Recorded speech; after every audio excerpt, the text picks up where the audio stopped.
Good evening students. आज हम कर रहे हैं 10th क्लास की exercise 8.2 trigonometry. Trigonometry ratio exercise 8.2। इसके लिए आपको सबसे पहले क्या करना पड़ेगा, ट्रिग्नोमेट्रिक टेबल बनाना पड़ेगा जो कि स्टैंडर्ड एंगल्स का होगा। Sine theta, cos theta, tan theta, cot theta, sec theta और cosecant theta.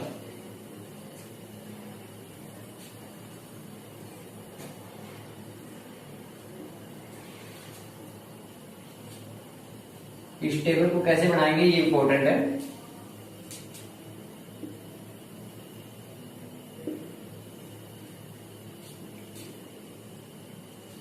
Zero degree, 30 degree, 30 degree, 45 degree, 60 degree और 90 डिग्री।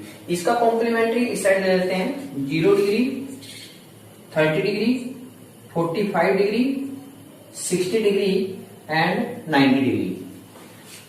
ये इंपॉर्टेंट है कि बनेगा कैसे। सबसे पहले क्या करते हैं, 0 1 2 3 4 काउंटिंग में लिखते हैं। फर्स्ट स्टेप में क्या किया हमने, 0 1 2 3 4 काउंटिंग की। अब क्या करते हैं, सब के अपॉन में 4 कर देते हैं। 4 4 4 4 एंड 4 कैलकुलेट करते हैं। 0 को किसी से भी डिवाइड करो, कैंसर आएगा 0। ये तो कैंसिल नहीं होता। 1/4 एज इट इज, यहां पर ये कैंसिल हो गया। 2 के टेबल पे 2 1 जा 2, 2 2 जा 4 और कितना आंसर आया 1/2। यहां भी कोई कटिंग नहीं होती तो 3/4 एज इट इज, यहां पर कैंसिल हो जाती है। 4 से 4 कैंसिल इक्वल टू 1। दोबारा 0 को किसी से भी डिवाइड करो, 0, ये तो कैंसिल नहीं होता। 1/4 एज इट इज आ गया। 2/4 कैंसिल हो गया 2 के टेबल पर। 1 2 1/2 ये कैंसिल नहीं होता तो ये 3/4 यानी कि 3/4 ये तो सेम आएगा। 4 से 4 कैंसिल 1। उसके बाद क्या करते हैं, इन सारों का स्क्वायर रूट, जो आपके पास वैल्यू आई इस सारे का स्क्वायर रूट।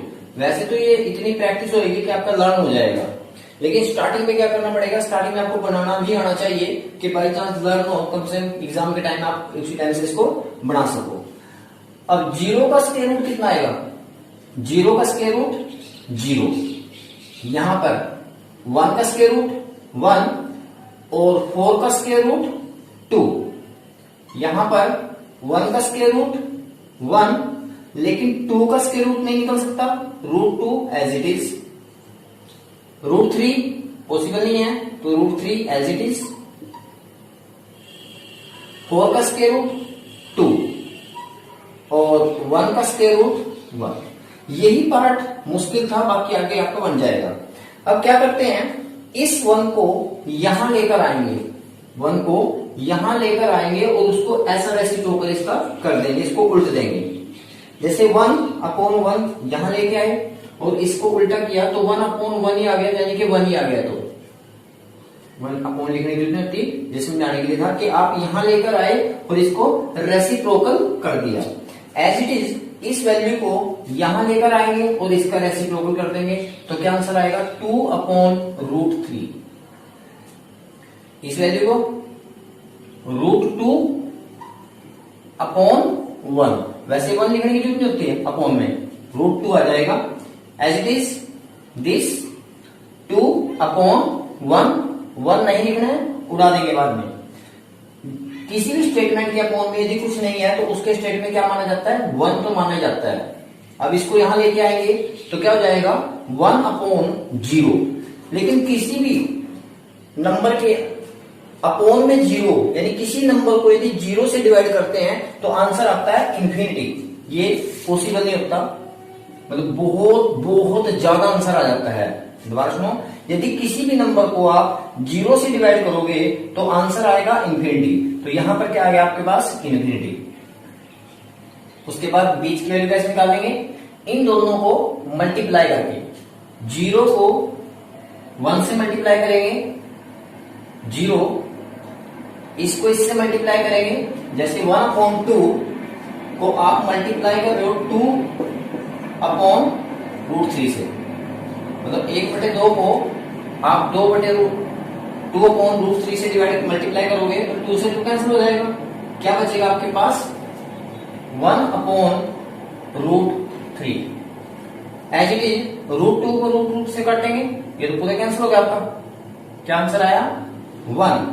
जब इसको कैंसिल करेंगे √3/2, इसको किससे मल्टीप्लाई कर रहे हैं 2/1 से, 2 से 2 कैंसिल, √3 1 तो अपॉन में लिखने की जरूरत नहीं ना भाई, तो √3 एज इट इज। उसके बाद 1 को इन्फिनिटी से मल्टीप्लाई करेंगे, infinity in the infinity, infinity को यदि 1 से मल्टीप्लाई करेंगे तो इन्फिनिटी 1 ज़ इन्फिनिटी। इस प्रकार से आपका टेबल बन जाएगा। अब यहां पर 4 ट्रिग्नोमेट्रिक रेशियो है, साइन थीटा, साइन का complementary cos theta, tan theta, tan का complementary cot theta, secant theta and cosecant theta. अब आप इस टेबल को देखोगे कैसे, आपके पास 3 टर्म्स तो ऐसी हैं जो को से स्टार्ट है, जिसको मैं पीछे लिख रहा हूं को, ये वाली को, ये को से, कोस, कॉट, कोसिकेंट। इनका नंबर, जो इनका स्टैंडर्ड एंगल है वो पीछे से देखना है आपने, और जो ये साइन, टेन, सीकेंट है ये आपने आगे से देखनी है। मतलब क्या है कि जैसे मैं आपसे पूछता हूं साइन 0, साइन 0 की वैल्यू कितनी है, अब साइन, ये साइन और 0, ये 0, तो साइन 0 की वैल्यू कितनी है ये आपके पास 0, साइन 0 की वैल्यू कितनी है 0। लेकिन मैं आपसे पूछता हूं कोस 0 की वैल्यू कितनी है, कोस 0, कोस ये, क्योंकि ये टर्म किसकी है को की, यदि कोस को वाली टर्म है तो एंगल पीछे से देखना है आपने, ये 0, तो कोस 0 की वैल्यू कितनी है 1, कोस 0 की वैल्यू इज इक्वल के 1। नेक्स्ट आके देखते हैं, सपोज करो आप कहते हैं कि सीकेंट 30 की वैल्यू फाइंड आउट करो, सीकेंट 30 की वैल्यू फाइंड आउट करो, सीकेंट 30, सीकेंट ये है क्योंकि ये आगे वाला टर्म है, देखो आगे वाले टर्म का आगे से एंगल देखना है, और जो पीछे वाले टर्म है उसका, जो पिछले वाले ट्रिग्नोमेट्रिक रेशियो है उसका पीछे से एंगल देखना है। तो बात सुनो, अगले वाले ट्रिग्नोमेट्रिक रेशियो का एंगल आगे से देखना है और पिछले वाले ट्रिग्नोमेट्रिक रेशियो का एंगल पीछे से देखना है। तो सीकेंट की बात कर रहे हैं, सीकेंट क्या है, अगले ट्रिग्नोमेट्री से है, पहली ट्रिग्नोमेट्रिक रेशियो है, तो सीकेंट की वैल्यु कहां से देखोगे आप, यहां से, सीकेंट 30, वेरी सीकेंट, सीकेंट 30, ये सीकेंट 30 की वैल्यू कितनी आई आपके पास 2/√3, 2/√3। इसी प्रकार से आप कोसिकेंट 30 की वैल्यू फाइंड आउट करो, कोसिकेंट 30, कोसिकेंट 30 की वैल्यू, कोसिकेंट ये को की टर्म है, यदि को की टर्म है तो पीछे से देखेंगे, कोसिकेंट ये है आपके पास और 30 कहां पर है, ये है, तो कोसिकेंट 30 की वैल्यू कितनी है 2/1, 1 तो अपॉन में नहीं लिखने की जरूरत नहीं होती बेटा, कोसिकेंट ये है और 30 ये है, तो कोसिकेंट 30 की वैल्यू कितनी है 2। आई थिंक आपको समझ में आ रहा होगा। मेन चीज क्या है कि को की वैल्यू, जो को वाली है यानी कि पिछली टर्म है, ये वाली पिछली टर्म जिसके पीछे मैं ए लिख रहा हूं, ये वाली पिछली टर्म, ए वाली टर्म, ये पिछली टर्म, ये आपने इनकी जो एंगल है बेटा तीनों के पीछे से देखने हैं, और जो अगले वाली ट्रिग्नोमेट्रिक रेशियो है इनका टर्म आपने एंगल आगे से देखना है। आई थिंक आपको समझ में आ गया होगा।